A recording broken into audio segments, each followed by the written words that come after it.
Have you ever tasted synthetic meat? Is this the wave of the future? Does it really help the environment? Is there any other solution to factory farms? You know, synthetic meat has been promoted as plant-based, clean meat to get away from all that unhealthy processed meat.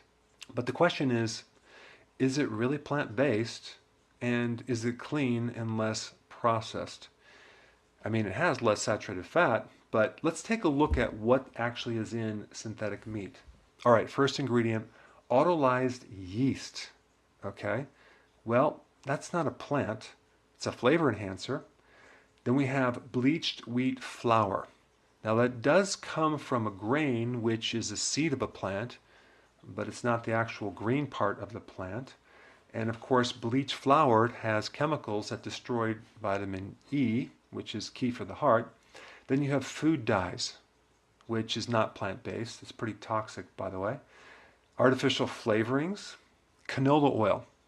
Well, that's the oil of the seed, but it's not really the plant, but I guess it's plant-based, but it's highly unstable, and when you heat it, it gives off a lot of free radicals, and it's inflammatory. Then you have something called carrageenan. It will help the texture. It makes things more thick, but it creates a lot of digestive issues. Next one is copper sulfate, which actually acts as a pesticide. It can curb any type of microbial growth. Corn oil, of course, corn's a plant, so I guess that would be plant-based, but it's GMO. It has residues of glyphosate, and it definitely can create a lot of oxidative stress and free radical damage.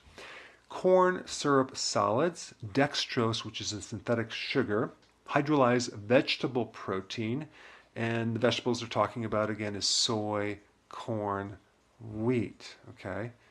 Modified food starch, that's MSG, it's going to make it taste a lot better. And then you have something called mycoprotein. What is mycoprotein? Is this from mushrooms? No, it's from a fungus. That's right.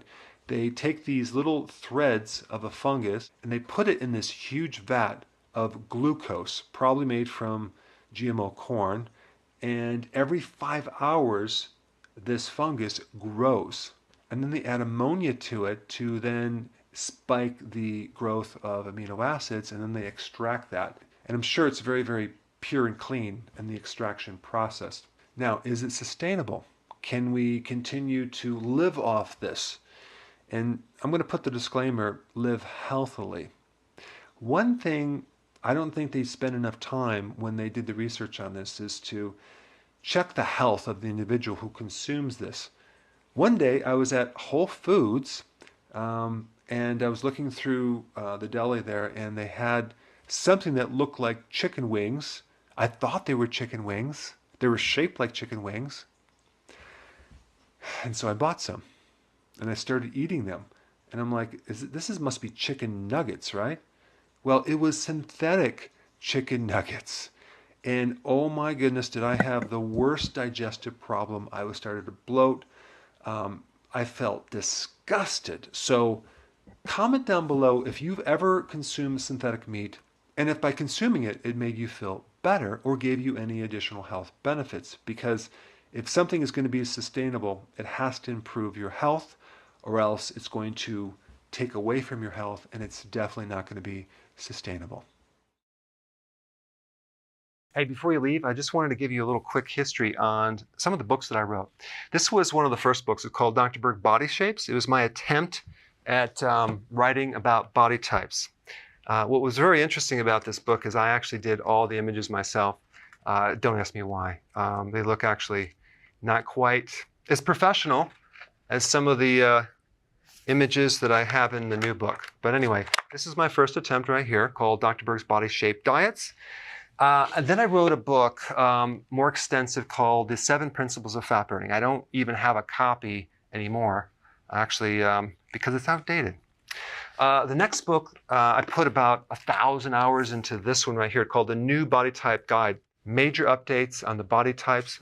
I put a lot of energy into this. It has professional images, graphics, all sorts of things. Now, the problem with this book is it doesn't really describe what this is really about. Body types are only a small portion of what's in this book. And that's why I changed the name to the Healthy Keto Plan, okay? If you happen to have this book, you don't really need this book because there's only very, very minor updates. But if you don't have this, you need to get this one right here. This book goes into every single detail that you would ever want to know about. It goes into the 7 principles of fat burning. It goes into hormones, the body types, the basic keto plan. It goes into intermittent fasting. I talk about the 10 fat burning triggers and blockers and fat burning strategies with a lot of details in every single chapter. I go into body issues that interfere with losing weight. There's very few people that just have a weight problem. They have a lot of body issues, whether it's sleeping problems, stress problems, inflammation, menopause. I cover that extensively in this book. Then I talk about how to get rid of stress, and I show you a technique. Then I get into exercising. And then I have a lot of really good recipes in this book as well. So this is a good reference guide. On my website, if you get this book, you get this one free. It's called Healthy Keto Intermittent Fasting. This is the shortcut, quick guide to this book. And the reason I created this book is to have you, within 45 minutes, learn how to do keto, okay, in intermittent fasting, exactly what you need to do. Then you can fill in the blanks with this book right here. So right now I'm doing a special. If you get this book, you get this one totally free, or you can go to Amazon and get these individually. So I just want to clarify the difference between this book and this updated one right here. If you don't have this, you need to get this right here. That way you can get the exact correct information to do it healthily.